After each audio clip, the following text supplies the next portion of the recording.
பாரதத்தை நேசிக்கும் அன்பு தமிழ் நெஞ்சங்களுக்கு என் இனிய வணக்கம். இனி நான் பார்க்க போகிறேன்னா, என் மண் என் மக்கள் நடைப்பயணத்தின் போது பாஜக தலைவர் சென்றும் இடத்தில் இருக்கும் பிரச்சனைகளை எடுத்து பேசுவார். அதே போல் தமிழகத்தில் தமிழக அரசியலை பற்றி பேச மாட்டார்கள் எனவும், சனாதன தர்மத்தை பற்றி பேசுவாங்க, கவர்னர் பற்றியும் இந்தி பிரச்சனை பற்றியும் பேசுவார்கள். அதே போல் மணிப்பூர் அரசியல் சம்பந்தம் இல்லாமல் இஸ்ரேல் பிரச்சனை பற்றி பேசக்கூடியவர்கள் அரசியல்வாதிகள் தான் தமிழகத்தில் அதிகம் உள்ளனர் எனவும், உள்ளூர் பிரச்சனையை எடுத்து உள்ளூர் அரசியல் பற்றி பேச அரசியல் செய்ய தயாரா என ஸ்டாலினை பார்த்து பாஜக தலைவர் அண்ணாமலை அவர்கள் கேட்டுள்ளார். அந்த வீடியோ பார்த்து பார்க்க போகிறோம். இன்னும் நம்ம சேனல் சப்ஸ்கிரைப் பண்ணலாம், சப்ஸ்கிரைப் பண்ணிடுங்க.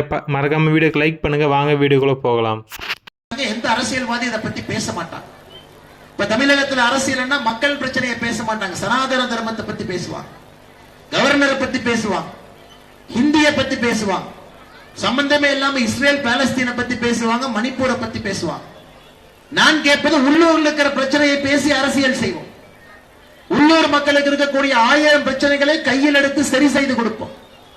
திமுகவினால் நிச்சயமாக தெரியும் இதை செய்ய முடியாது. அதனால் இது போன்ற அடிப்படை பிரச்சனைகள் எதுவுமே செய்ய மாட்டாங்க.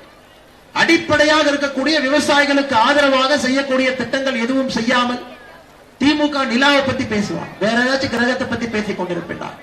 அதனால்தான் உங்களுக்கு ஞாபகப்படுத்துவதற்காக அடிப்படை விஷயங்களை உங்கள் கண் முன்னால் வைக்கின்றேன்.